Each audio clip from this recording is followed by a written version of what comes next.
최근 국토부가 진주를 거쳐 거제로 가는 남부내륙철도 원안 노선을 확정 지었습니다. 이번 결정으로 지난해 말부터 이어진 지자체 간 노선 갈등도 마침표를 찍었는데요. 하지만 종착역이 들어서는 거제에서는 역사 위치를 놓고 갈등의 불씨가 피어오르고 있습니다. 자세한 이야기 보도국 취재기자 연결해 들어봅니다. 네, 표영민 기자, 우선 남부내륙 고속철도 건설 사업에 대해서 간략하게 설명해 주실까요? 남부내륙철도 건설 사업은 경남 거제에서 경북 김천까지 172km 구간에 철도를 놓는 사업입니다. 건설 비용만 5조 원 가까이 투입되는 대형 사업으로 오는 2028년 완공을 목표로 하고 있는데요.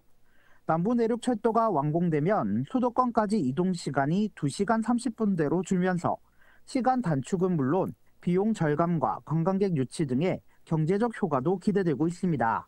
네, 예비타당성 조사 면제로 순조로울 것 같았는데 창원시가 국토부에 제안한 직선화 노선 때문에 지자체 간 갈등이 있기도 했어요. 지난해 말 창원시가 노선 변경을 건의하는 의견서를 국토부에 전달하면서 갈등이 시작됐습니다.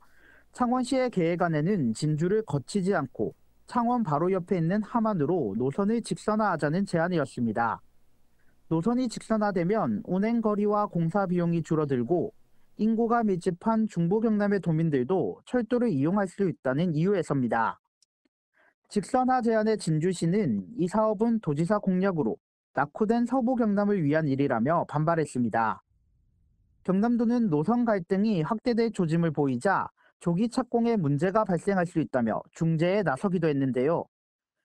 결국 지난 8일 국토부가 진주를 거치는 원안 노선을 그대로 반영하면서 노선 갈등은 일단락됐습니다. 네, 이렇게 결국 국토부가 창원시의 요청을 받아들이지는 않았는데 창원시와 지역 분위기는 어떻습니까? 강한 반발이 있을 것이라는 예상과 달리 창원시는 남부내륙철도와 관련해 국토부의 결정을 받아들이기로 했습니다. 예비 타당성 조사 면제 당시 정책적으로 결정된 노선을 변경하기 힘들다는 국토부 의견을 존중하기로 한 겁니다. 대신 광역 고통망을 확충하기 위해 KTX 증편과 SRT 도입 등을 요구하는 방향으로 정책을 수정했습니다. 창원시의 대응을 지켜본 시민들의 반응은 엇갈렸습니다. 시민 대부분이 아쉬움을 드러냈지만 서부 경남 지역민의 염원이 담긴 사업이었던 만큼 이번에 양보해도 된다는 의견이 많았습니다. 하지만 일부 시민들은 경남 전체 인구의 절반이 거주하는 창원과 김해 등을 배려하지 않았다며 불만을 토로하기도 했습니다. 네, 일단 창원시와 진주시 사이 갈등은 마무리됐는데요. 국토부 계획안을 보고 거제에선 오히려 논란이 일고 있다고 들었습니다. 왜 그런가요? 거제에서는 역사 위치를 놓고 때 아닌 논란이 벌어지고 있습니다.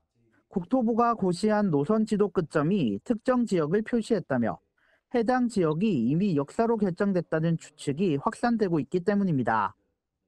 여기다 국토부가 거제면을 새로운 후보지로 추가하면서 역사 위치 논란을 부채질하고 있습니다.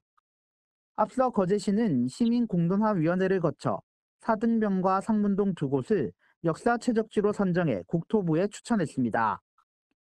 실제 시민 공론화에 참여했던 시민은 국토부가 공론화 과정을 거쳐 결정한 후보지를 두고 새로운 후보지가 추가됐다며 이는 거제 시민을 무시하는 처사라고 말했습니다. 논란이 확산되자 국토부는 역사 위치는 결정되지 않았고 공론화위원회의 추천 지역을 포함해 전체적으로 검토하고 있다고 밝혔습니다. 또 다음 달 중으로 주민 설명회를 열어 역사와 관련해 구체적인 계획을 알릴 계획입니다. 네, 알겠습니다. 표 기자 잘 들었습니다. 지금까지 표영민 기자와 전화 연결했습니다.